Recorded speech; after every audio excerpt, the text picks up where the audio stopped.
Hey friend, welcome back to the channel. So today it's all about love and I'm gonna start a series called Wisdom Wednesday. So this video will go up on Wednesdays and it will be all about love. So tune in on Wednesdays so that we can talk about love. Today's video is all about the 5 life skills that you should have before entering into a relationship.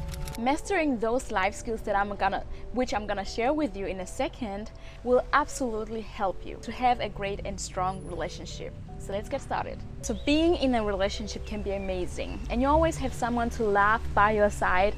That person, you know, it's on your side no matter what. I guess that is what we're all looking for, a person to walk with through thick and thin. So we often focus on learning how to love once we enter into a relationship. But let me tell you this, the foundation of a healthy relationship starts with you.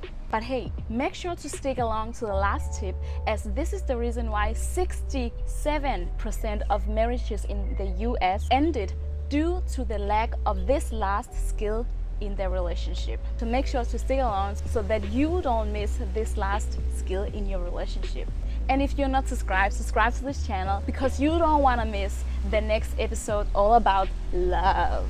So let's get started. Skill number 1, love your alone time. Too often, especially in the beginning of your relationship, couples start to do everything together. Hanging out with your boo is great, but maintaining your independence while you are in a relationship is super important and essential to your happiness in the long run. Whether you are single or happily coupled, remember to do all the things that you love. Whether it's walking the dog, jogging, getting a cup of coffee alone. So while I love spending every second and every day with my husband, I still cherish my alone time. So remember, do the things that you loved if you are in a relationship that you used to love doing before entering into a relationship. Skill number 2, manage your finances. So not being impulsive with your money is always a great skill to have. But as we all know, the first stage of a relationship can be filled with impulsivity. You know, you just want to spend cha-ching your shmanitas on this person that you so dearly love because you want to treat them. And we all know this. You want to impress your new bae, and let's be honest, impulsive dates are honestly the best kinds of dates. But if you do that stuff too often, it quickly becomes equivalent to another bill each month. So having an idea of what your spending limits are will be extremely helpful when planning your dates. Some of the best dates doesn't have to be expensive at all. In fact, some of them they cost zero shmanitas. For example, you can go on a hike that is zero shmanitas. You're gonna spend on that. Or you can watch a movie at home or make a homemade dinner, which is romantic in itself.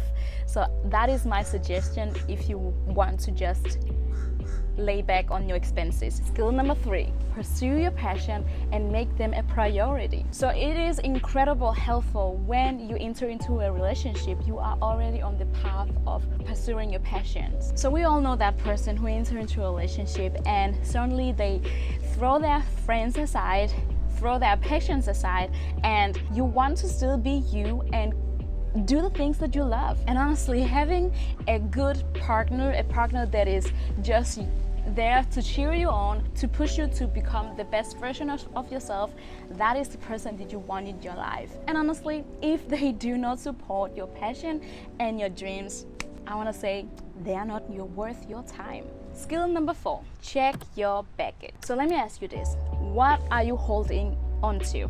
And how does it affect you to love and to be loved? The comments say check your baggage at the door is often easier said than done. Your past, traumas, and experiences in relationship absolutely affect your current one. Healing isn't linear, and even if you know how those experiences affected you, sometimes it's honestly difficult to leave them outside. So maybe you are still in the healing process, but the fact that you are aware of the baggage that you carry with you can help you to turn all the frustrations or some of the frustrations that you might have in this new relationship, just to be aware of it. So this leads me to the last skill, improve your communication skills. Not only does this have a positive impact on your relationship, but it actually also benefits other areas in your life as well. So the researchers found out that 67% of the marriages that ended was due to the lack of communication. So this is why communication, which I also mentioned in several of my videos, is the key and the foundation to a successful relationship. This is why before entering into a relationship, take a step back, analyze yourself, and maybe ask some of your closest friends, your family members, to just help you to navigate. Are you a great communicator? Is there any ways that you can improve yourself, and so on, so that you can improve those areas? We all have some flaws, and we all have some areas that we can improve and all of that.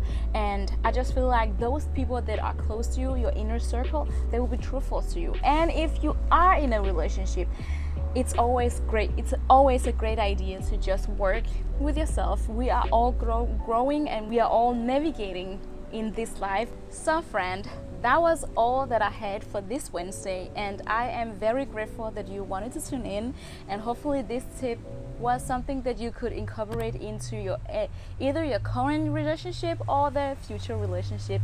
And I'm just praying that you find and you have found the love of your life. And if you haven't subscribed, you might as well subscribe. You've watched this far, and yeah, I will see you next Wednesday on our Wisdom Wednesday.